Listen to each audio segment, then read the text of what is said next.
School of ascension आप सभी को स्वागत करते हैं। आज न्यू एनर्जी का 17वां भाग है। आइए एक बार फिर अपनी न्यू एनर्जी रणनीतियों पर विचार करें। पहला है दीवार के पीछे खड़े होना, दूसरा है अपने मानवीय स्वभाव को स्वीकार करना, तीसरा है दिव्य क्षण में जीना, चौथा है मौन में सृजन करना, पांचवा है परिवर्तन की अपेक्षा करना और उसे अपनाना, छठा है अपने भीतर दिव्य संतुलन बनाए रखना, सातवां है व्यापक ब्रश स्ट्रोक के साथ सृजन करना। आज आठवां है गुलाब का फल ग्रहण करना। हम सभी पूर्ण सेवा की स्थिति में हैं।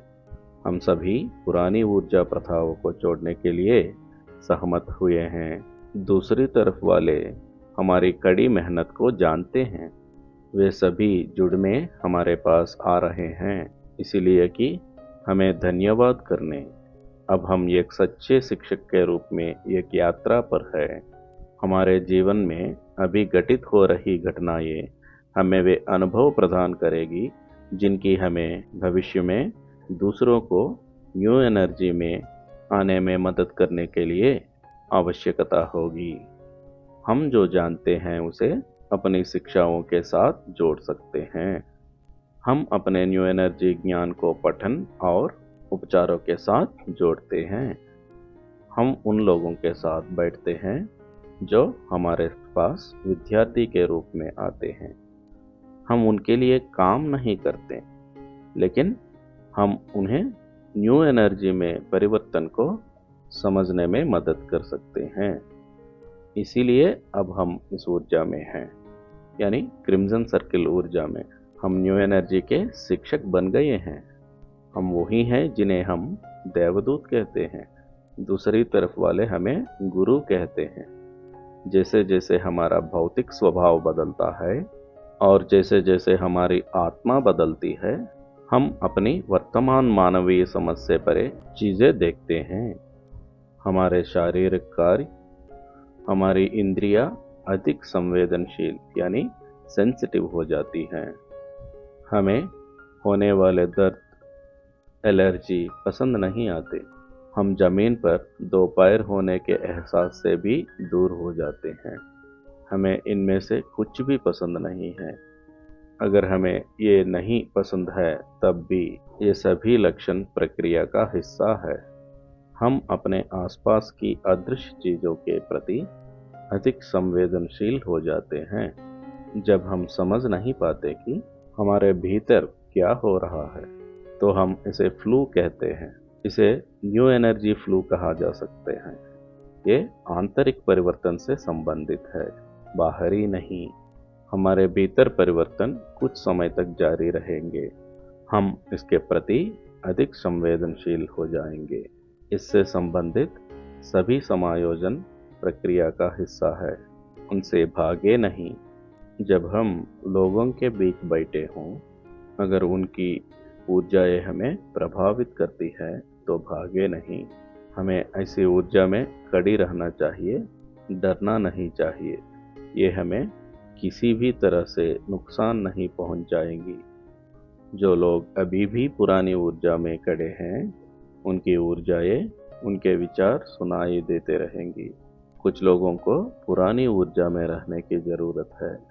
अगर हर कोई एक साथ नई ऊर्जा की ओर दौड़ पड़े, तो ऊर्जा में उत्साह की लहर दौड़ जाएगी और संतुलन बिगड़ जाएगी, अराजकता फैल जाएगी। हमारे दैनिक जीवन में हमारे साथ काम करने वाले लोग हमें इस तरह से देख रहे हैं कि हम ध्यान ही नहीं दे पाते। वे हमसे पूछते हैं कि हम क्या अनुभव कर रहे हैं। वे जिज्ञासावश प्रश्न पूछते हैं। टोबियास हंसते हुए कहते हैं, उनका हमें नुकसान पहुंचाने का कोई इरादा नहीं है। वे हमारे द्वारा अपनाए जा रहे मार्ग और हमारे अनुभवों को लेकर उत्साहित है। वे आत्मिक स्तर पर यह भी जानते हैं कि भविष्य में किसी समय वे भी हमारे मार्ग का अनुसरण करेंगे। वे हमारे प्रति अजीब और अत्यधिक प्रतिक्रिया करते हैं। हमारे परिवार के सदस्य या हमारे बॉस भी ऐसे ही समूह में हो सकते हैं। वे हमें आंतरिक रूप से बहुत प्यार करते हैं। वे जानने के लिए उत्सुक है कि हम क्या हैं। वे हमारे करीब रहना चाहते हैं। वे हमारे ऊर्जा में और हमें अपने अंदाज में जानना चाहते हैं। इस प्रक्रिया में वे कभी कभी हम पर नाराज भी हो सकते हैं, लेकिन वे अपने आत्मिक अवस्था में हमें प्रोत्साहित करते हैं। वे सभी जो पहले बार न्यू एनर्जी की ओर बढ़ रहे हैं और टोबियास के साथ भी रह चुके थे। हम सोचते हैं कि हमारा जीवन व्यर्थ है क्योंकि हमने अपने जीवन में कुछ भी महत्वपूर्ण हासिल नहीं किया है। हमें डर है कि हम बेकार हो जाएंगे। सफलता प्राप्त करने, न्यू एनर्जी में प्रवेश करने और अतीत को सुधारने के बाद भी हम ऐसे ही सोचते हैं, जिससे टोबियास को बहुत दुख होता है। हम में से कई लोग पुरानी ऊर्जा से नई ऊर्जा की ओर बढ़ते हुए अब तक जो पचा चुके हैं उसे छोड़ रहे होते हैं। जब हम छोड़ते हैं तो एक शून्य पैदा होता है, एक जगह बनती है, नई संवेदनशील ऊर्जाएं आने लगती है। हम सुबह जल्दी उठते हैं। सुबह उठने और काम पर जाने से पहले हमें कुछ घंटों के आराम की ज़रूरत होती है। इसलिए हम सुबह 2 या 3 बजे होश में आते हैं। हमें संदेह होता है कि हम उस समय क्यों उठे, हम कौन हैं, मनुष्य के रूप में क्यों पैदा हुए हैं, हमें कहाँ जाना चाहिए। हम नहीं जानते कि क्या अच्छा है और क्या बुरा। इसीलिए हम कहते हैं कि हम सब कुछ छोड़ रहे हैं। इसे छोड़ना कहते हैं। टोबियास कहते हैं कि हम सही कर रहे हैं। हम हमेशा जीवन में निर्णय लेने के आदी होते हैं। आमतौर पर हमारे पास 3 प्रकार के विकल्प होते हैं। वे है अंधकार, प्रकाश, तटस्थ। और एक और विकल्प है सकारात्मक, नकारात्मक और तटस्थ। एक और विकल्प है दाया, बाया, बीच का। न्यू एनर्जी में ऐसा कोई सीमाएं नहीं होती है। एक नए प्रकार का चुनाव होता है। ये पूरी तरह से सौंदर्य है। ये एक ज्ञान की तरह है।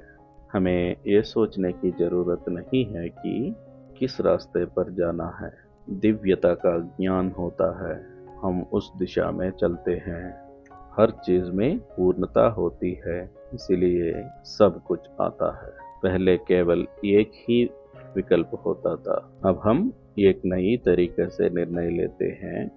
हर चीज का यह चुनाव ही क्रिस्टल गुलाब का फूल है। जब हम गुलाब का फूल ग्रहण करते हैं तो ये हमारी दिव्यता को वापस हमारे पास लाता है। हम अपने जीवन का अर्थ देखते हैं। हम अपने भीतर का प्रकाश देखते हैं। हमने इस प्रकाश को पहले कभी नहीं जाना था। टोबियास हमें उस ऊर्जा को ग्रहण करने के लिए कहते हैं। ये प्रकाश या ऊर्जा हमें एक उपहार के रूप में मिलती है। ये हमें नई ऊर्जा घर में है। वो नया ऊर्जा घर हमारा है। वो ऊर्जा हमारी है। ये हमें ऊर्जा के एक नए मुकाम पर ले जाती है। लेकिन जब ये प्रश्न उठता है कि इसका उपयोग कैसे किया जाए, तो इसका उत्तर द्वैत से परे की स्थिति से आता है। यदि इस तरह आने वाले उत्तर ठीक से समझ में नहीं आता है, तो कुछ देर विचारहीन अवस्था में बैठे, तब उत्तर अधिक स्पष्ट रूप से आता है। ये हमें सृजन के नई मार्ग की ओर ले जाते हैं। हमें जो अभ्यास करने की आवश्यकता है वो है अपने न्यू एनर्जी घर में क्रिस्टल गुलाब के फूल के कंपन को महसूस करना। फिर गुलाब का फल हर चीजों के चुनाव से आता है। गुलाब के फल को ग्रहण करें। इसके साथ ही हम में शारीरिक परिवर्तन होने लगते हैं। कुछ परिवर्तन हमें असहज कर सकते हैं, लेकिन ये अस्थायी होते हैं। हमारा शरीर अधिक संवेदनशील हो जाता है। इससे ऊर्जाओं को महसूस करने की क्षमता बढ़ती है। हम भौतिकता से परे देखने लगते हैं। अगर हमारा शरीर कुछ समय के लिए जरूरत से ज़्यादा संवेदनशील हो जाते हैं तो इसमें कोई आश्चर्य की बात नहीं है। ये बहुत आसान बात है, लेकिन व्यवहार में इसे बनाना मुश्किल है। जब शरीर में बदलाव हो रहे हैं तो हमें शारीरिक आराम जरूर लेना चाहिए दोस्तों। धन्यवाद। स्कूल ऑफ एसेंशन आप सभी को स्वागत करते हैं। आज न्यू एनर्जी का 18वां भाग है।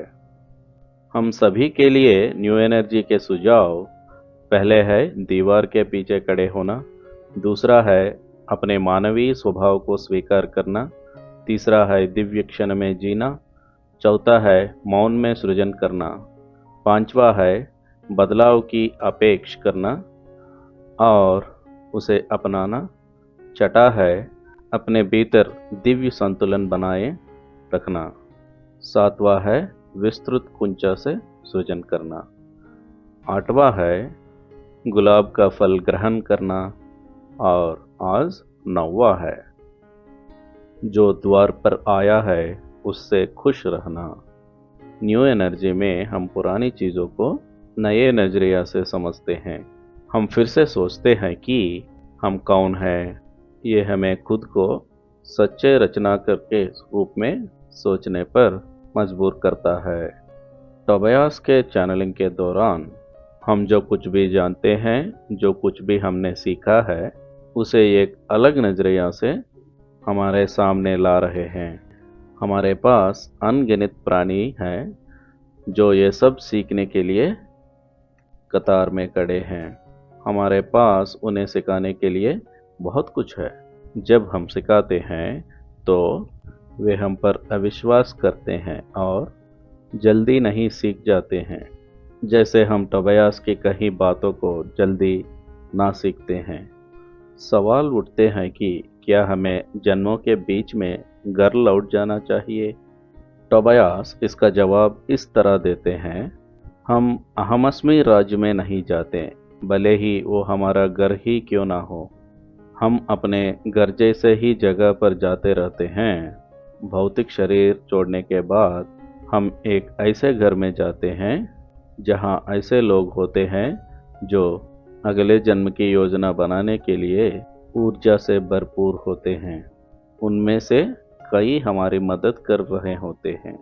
वास्तव में भले ही हम अभी अहमस्मी राज्य को देखें, हमें वो याद नहीं रहेगा।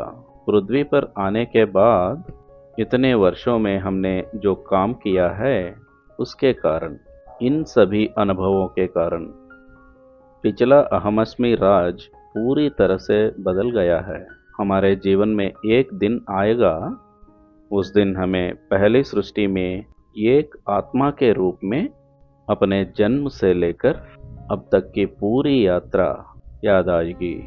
तब हम समझेंगे कि हम कितने महान हैं। जब से हम पहली बार पृथ्वी पर आए हैं, हम सच्चे सृष्टिकर्ता नहीं बन पाए हैं। इस जन्म क्रम में हम केवल अनुभव प्राप्त कर रहे हैं। हम बस यही सीख रहे हैं। लेकिन जैसे ही हम अपने न्यू एनर्जी के घर में कदम रखते हैं, हम फिर से सृष्टिकर्ता बनने लगते हैं। इसीलिए मित्रों, पत्री जी सभी को सह सृष्टिकर्ता यानी को क्रिएटर कहते हैं। एक न्यू एनर्जी वाले घर में बैठकर पेंटिंग ब्रश लेकर रेखा खींचने से ऊर्जा का सृजन होता है। इससे एक कंपन शुरू होता है, ये बढ़ता है। मानव स्वभाव में निहित दिव्य इच्छा के साथ एक नई सृष्टि का आरंभ होता है। दिव्य चाहत हम में स्वाभाविक थी, भले ही हम धरती पर आए हों। हम धरती पर आने के बाद ये दिव्य चाहत अहंकार बन गई है। हम इसी पर अपना जीवन बसाते रहे हैं। ये चाहत बाद में मानवीय मामले में बदल गई। हम अब फिर से दिव्य चाहत में डूब रहे हैं। इसमें कोई इरादा या विकल्प नहीं है। ये न्यू एनर्जी का कंपन हमारे आसपास के लोगों में, गांव में, हमारी बनाई जमीन में, आकाश में और यहाँ तक कि पानी में भी पहुँचती है। ऐसी ऊर्जा में कोई एजेंडा जोड़ने की जरूरत नहीं है। जैसे ही हम न्यू एनर्जी में प्रवेश करते हैं, हमें अपने दरवाजे पर दस्तक सुनाई देती हैं। फिर कुछ लोग डर के मारे छिप जाते हैं, जिनमें हिम्मत होती है वे दरवाज़ा खोल देते हैं। अगर ये कुछ ऐसा है जिसकी उन्हें उम्मीद नहीं है, तो वे तुरंत दरवाज़ा बंद कर देते हैं। टोबायास कहते हैं कि स्पिरिट आपको जो कुछ भी देते हैं उसका एक कारण होता है, चाहे वह कोई व्यक्ति हो, कोई वस्तु हो या कोई विचार जो हमारे दरवाजे पर दस्तक दे रहा है। हमें उसके साथ खुशी से समय बिताना चाहिए। हमें ऐसे चीज़ों के साथ काम करना चाहिए। जो हमारे पास आया है उसके पीछे एक दिव्य कारण है। सब कुछ नहीं है, हमें जो मिला है उससे खुश रहना चाहिए। हमें अपनी भावनाओं को पूरी तरह से व्यक्त करना चाहिए, चाहे वो हमारा दर्द हो या हमारा गुस्सा, हमें उसे व्यक्त करना चाहिए। हमें जो भी आता है उसे स्वीकार करना चाहिए। न्यू एनर्जी की कुर्सी पर बैठें और दरवाजे पर दस्तक का इंतजार करें, चाहे कितना भी समय लगे। जब दरवाजे पर दस्तक सुनाई देते हैं तो इसका मतलब है कि स्पिरिट हमारे लिए एक अच्छे करने के लिए भेजे हैं। पुराने ऊर्जा विचारक बहुत होते हैं। अगर आप इसमें पर्याप्त ऊर्जा लगाएं तो काम हो जाएगा।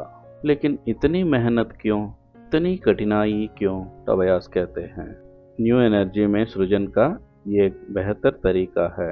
एक बड़ा पेंट ब्रश लें, अपनी तीव्र दिव्य इच्छा जोड़ें, एक रेखा खींचे और देखें कि क्या होता है। जो हमारे पास आया है उसमें अपनी ऊर्जा, अपनी मानवीय क्षमता, अपनी दिव्य क्षमता जोड़ें। यहीं पर न्यू एनर्जी के शिक्षकों के सामने ये एक समस्या आती है। क्या हमें हर दिन बनाई जाने वाली योजना को छोड़ देना चाहिए? क्या हम सचमुच हार मान सकते हैं? क्या हम उन विचारों से परे हो सकते हैं जो हमारे मन में आते हैं कि ये ऐसा होना चाहिए, ये वैसा होना चाहिए? अब तक लक्ष्य निर्धारित करना ये एक आदत बन गई है। क्या यही बात हमें यहाँ तक नहीं ले आई है? और दोस्तों, समय आ गया है इन सब छोड़ने का, इन सब को छोड़ने का। हमने अभी तक सब कुछ पूरी तरह से नहीं छोड़ा है। हम योजनाएं बनाते बनाते थक गए हैं। न्यू एनर्जी में वो मेहनत नहीं है। आराम से कुछ रेखाएं खींचिए और एक दिव्य इच्छा जोड़ दीजिए। बिना किसी एजेंडे, संकल्प के प्रेम के लहरें भेजिए। बस यही सही तरीका है। वापस भी सही चीज़ें मिलती हैं। ये सब हमारी ज़िंदगी की नई किताब के कोरे पत्रे हैं। हम जो चाहते हैं उसके रचयिता हम ही हैं। धन्यवाद। स्कूल ऑफ एसेंशन आप सभी को स्वागत करते हैं। आज न्यू एनर्जी का 19वां भाग है। हम सभी के लिए ये ऊर्जा सुझाव है। 1. दीवार के पीछे खड़े होना। 2. अपने मानवीय स्वभाव को स्वीकार करना। 3. दिव्य क्षण में जीना। 4. मौन में सृजन करना। 5. परिवर्तन की अपेक्षा और उसका आनंद लेना। 6. अपने भीतर दिव्य संतुलन बनाए रखना। 7. विस्तृत कुंज गीता के साथ सृजन करना। 8. गुलाब के फूल को ग्रहण करना। 9. जो भी द्वार पर आया है उससे प्रसन्न होना। और आज 10वां है, आपकी दिव्य इच्छा में स्थिर रहना। जैसे जैसे हम इस न्यू एनर्जी को ग्रहण करेंगे, चीज़ें आसान होती जाएगी। हमारे मेहमान बहुत सारी न्यू एनर्जी लेकर आ रहे हैं। हमारे जीवन में संघर्ष करने की कोई आवश्यकता नहीं है। प्रार्थना के प्रति दूसरी ओर लोगों को कोई शर्मिंदगी नहीं है। वे कहते हैं कि किसी बाहरी वस्तु या व्यक्ति से प्रार्थना करने की कोई आवश्यकता नहीं है। हम उन्हें ठीक से जानते भी नहीं हैं, और हम ऐसे लोगों से प्रार्थना कैसे कर सकते हैं? हम उनसे कभी मिले नहीं हैं, ना ही उनके नाम जानते हैं, और उनसे प्रार्थना करना व्यर्थ है। पूजा बंद करने का अर्थ है केवल बाहरी रूप से ही नहीं बल्कि आंतरिक रूप से भी हमें उस क्रिया में संलग्न नहीं होना चाहिए। यही बात जप और प्रार्थना पर भी लागू होती है। अगर हमें इन्हें करने का मन करता है तो इसका मतलब है कि हम अभी परिस्थितियों से आगे नहीं बढ़ पाए हैं, लेकिन हमें ये पूजाएं और जब तब तक नहीं करने चाहिए जब तक हम ये निश्चित अवस्था तक नहीं पहुंच जाते। अगर आप पूजा या जप कर रहे हैं तो अपनी पूजा या जप में प्रार्थना करें कि मुझे सत्य शब्द को परिभाषित किए बिना वास्तविक सत्य को जानना चाहिए। तब आप सत्य को जानना लगेंगे। भले ही आप जो सीख रहे हैं वो आपके धर्म के विरुद्ध हो, उसे खुले मन से स्वीकार करें। तब आप द्वैत से परे पूर्ण विकास देखेंगे। जैसे जैसे हम न्यू एनर्जी में आगे बढ़ेंगे, हम अहमअस्मि के क्षेत्र की शक्ति को समझेंगे और ये समझेंगे कि दिव्य क्षण में होना कितना शक्तिशाली है। टोबियास हमें अहमअस्मि शब्द की शक्ति के बारे में बताते हैं। अहमअस्मि का अर्थ केवल उस अस्तित्व को महसूस करना है जो हम हैं, उससे परे कोई भावना नहीं है। इसीलिए वो कहते हैं कि कोई संकल्प नहीं रखना है।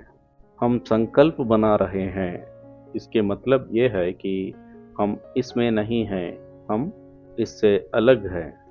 हमें अहमअस्मि को अपने मन में समाहित करने और उसे अपनी वास्तविकता में लाने की आवश्यकता है।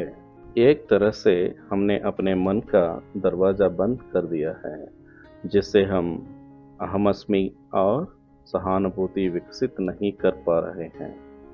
मन की ओर से इसे खुला रखें, यानी खुले विचारों वाले बने।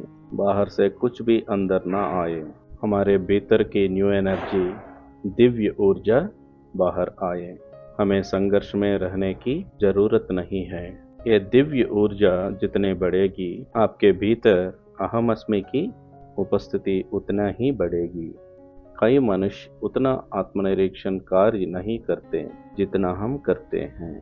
वे अभी भी बहिर्मुखी विचारों में हैं। ये आंतरिक संवाद उम्रा की विशेषता है। वे भीतर की ओर खुदाई करते रहते हैं। इसके कारण पृथ्वी की ऊर्जा में, ब्रह्मांड में, अहमअस्मि के दायरे में एक अद्भुत परिवर्तन हुआ है और ऊर्जा पूरी तरह से बदल गई है। प्रत्येक कार्य जो मनुष्य पृथ्वी पर करता है, चाहे वो युद्ध हो, कृषि हो, चिकित्सा हो या वित्तीय मामले हो, उन सभी के लिए दूसरी तरफ से काम करने वाली परिषदें भी हैं। पृथ्वी पर होने वाली हर गतिविधि के लिए एक परिषद है। वर्तमान में पृथ्वी पर आर्थिक मुद्दा बहुत महत्वपूर्ण है। ये स्थिति पूरी तरह से बदल जाएगी, लेकिन अभी के लिए ये महत्व प्राप्त कर लिया है। दूसरी ओर परिषद के प्रमुख सेंट जर्माइन नामक आरोही गुरु है, यानी एसेंडेड मास्टर, जो पृथ्वी की आर्थिक स्थिति के संबंध में दूसरी ओर कार्यरत है। अब वे उस स्तर पर पहुंच गए हैं जहां वे कक्षाओं और पुस्तकों के माध्यम से इस मार्ग पर चलने के इच्छुक अन्य मनुष्यों को शिक्षा दे सकते हैं। वे अपने परिषद को उन मनुष्यों के समूह के बारे में बता रहे हैं जो पृथ्वी पर परिवर्तन लाने में मदद कर रहे हैं। ऐसे लोगों को टोबियास न्यू एनर्जी में परिवर्तन कार्यकर्ता यानी चेंज वर्कर्स कहा जाता है।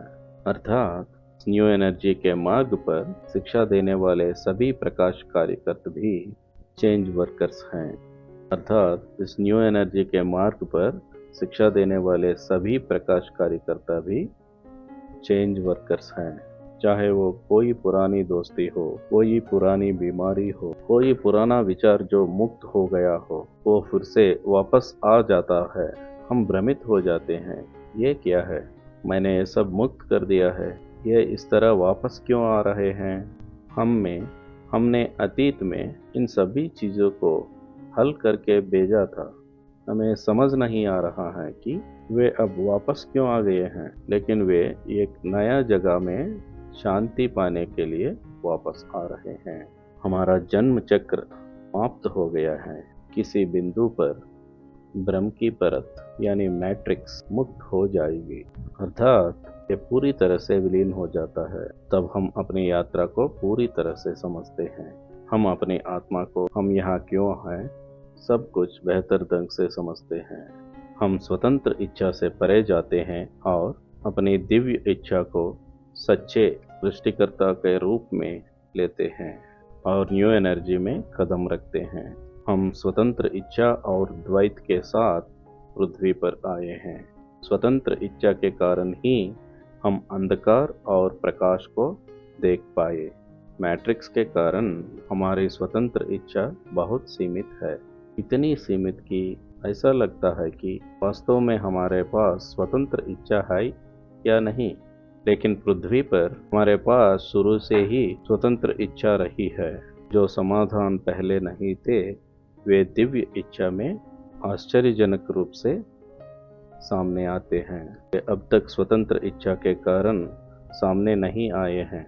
इन दोनों को छोड़कर हम दिव्य इच्छा में आते हैं। फिर नए तरीकों से अद्भुत समाधान सामने आते हैं। लेकिन दिव्य इच्छा क्या है? दिव्य इच्छा में केवल अपने बारे में सोचने की तुलना में परमात्मा के प्रति अधिक सहानुभूति और समझ होती है। ऐसी दिव्य इच्छा में उत्तर प्राप्त करना आसान होता है। वे सभी उत्तर हमारे भीतर से आते हैं। ये हमारी इच्छा शक्ति है, लेकिन ये दिव्यता पर आधारित है। द्वैत से परे, मानवीय तरीकों से परे, ये हमें समझ के एक नया स्तर पर ले जाते हैं। धन्यवाद।